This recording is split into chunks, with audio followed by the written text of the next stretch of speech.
دیکھیے فاروق عبداللہ صاحب ان کی بڑی عزت کرتے ہیں، ہمارے سب سے اس وقت ٹالسٹ لیڈر ہیں، سینئر ہیں.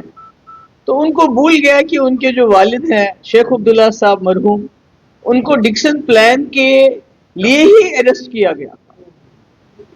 یہ نیشنل کانفرنس کا ایجنڈا ہو سکتا ہے، شیخ صاحب مرحوم کا ایجنڈا ہو سکتا ہے جس کے لیے ان کو اریسٹ کیا گیا، ڈسمس کیا گیا، جیل میں ڈالا گیا. مفتی محمد سعید صاحب کی پارٹی کا ایسا کوئی ایجنڈا نہیں ہو سکتا ہے.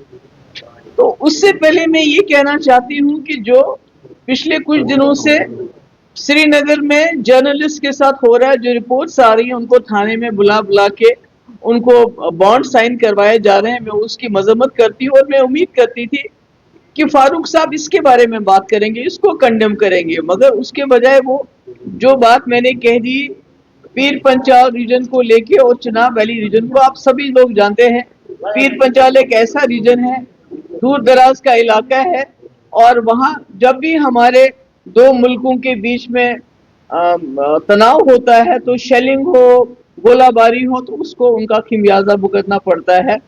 اور بہت ہی لوگ وہاں جو ہیں ابھی پست حالت میں ہیں.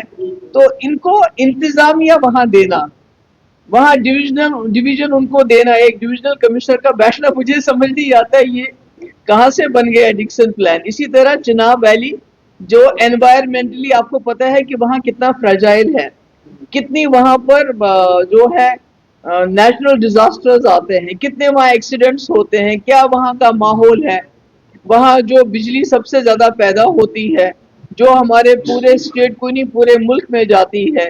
پر وہاں آپ نے دیکھا ہے کہ نیشنل ہائی وے کتنی بار بند ہوتا ہے، کتنی دقتیں ہوتی ہیں.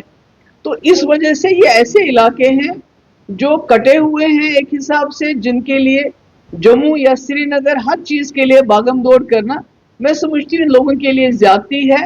لوگوں کی امپاورمنٹ ہونی چاہیے. جمہوریت کی سب سے بڑی نشانی ہے کہ لوگوں کے پاس حکومت پہنچ جائے. تو میں نے ایڈمنسٹریشن کی بات کی ہے، میں نے کوئی ڈکسن پلان کی بات نہیں کی، کہ مفتی صاحب نے اپنی ساری زندگی گزاری جموں کشمیر کو اکٹھا رکھنے میں. انہوں نے اتنا بڑا فیصلہ جو بی جے پی کے ساتھ جانے کا کیا وہ بھی تھا کہ جموں اور کشمیر کے مینڈیٹ کو اکٹھا چلایا جائے. تو ایسے میں اگر فاروق صاحب ایسا کہتے ہیں، پر مجھے تو پہلے یہ بھی حیرانگی ہوتی ہے کہ بی جے پی نے پہلے اسٹیٹ کے 2 ٹکڑے کر دیے، اب ان کے لیڈر ٹرائیفرکیشن کی بات کرتی ہے، پر فاروق صاحب اس کے بارے میں کچھ نہیں بولتے ہیں، ان کی مخالفت نہیں کرتے ہیں. پر چونکہ محبوبہ مفتی نے کہا راجوری، پونچھ، ڈوڈا، کشتواڑ، جو بھی چناب ویلی یا پیر پنچال ویلی ہے، وہاں ان کا ایک ڈویژنل ایڈمنسٹریشن کریٹ ہونا چاہیے. جہاں جہاں نئے ڈسٹرکٹس کی ضرورت ہے ان کو وہ ملنا چاہیے، تاکہ ان لوگوں کی جو زندگی کچھ آسان ہو جائے. تو اس میں فاروق صاحب کو غصہ آیا تو میں کیا کروں، صرف ان کو یہی گزارش کروں گی آپ یاد کیجئے کہ آپ کے والد کو کس ڈکسن پلان کے لیے جیل میں ڈال دیا گیا تھا، تو آپ کو پتا چلے گا کہ نیشنل کانفرنس کا کیا ایجنڈا ہے اور پی ڈی پی کا ایجنڈا رہا ہے مفتی صاحب کا کہ جموں کشمیر کے یہ ایک دھیان بھٹکانے کی بھی بات کرتے ہیں. پی ڈی پی کا ایک ہی ایجنڈا ہے، جموں کشمیر میں عزت سے امن بحال ہو، جموں کشمیر میں بات چیت ہو آپس میں، اور مفتی صاحب نے کر کے بھی دکھایا واجپئی کے ٹائم میں.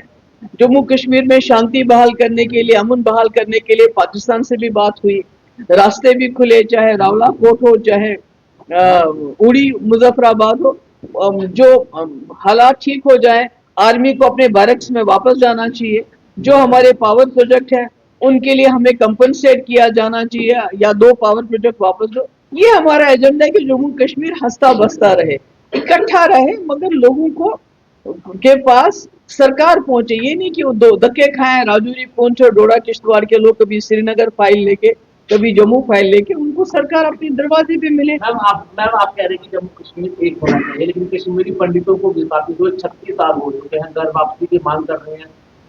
2 دن سے وہ سڑکوں کے اوپر پردرشن کر رہے ہیں. تو آپ کا کیا ہے کشمیری پنڈتوں کی اب گھر واپسی ہونا لگ گیا ہے؟ نہیں، طے تو یہ تو ان کو طے کرنا پڑے گا، کشمیری پنڈتس کو طے کرنا پڑے گا. ہم تو بالکل ان کے لیے نظریں بچھائے ہوئے ہیں، وہ آ جائیں، کیونکہ ہم کو لگتا ہے ہم نامکمل ہیں.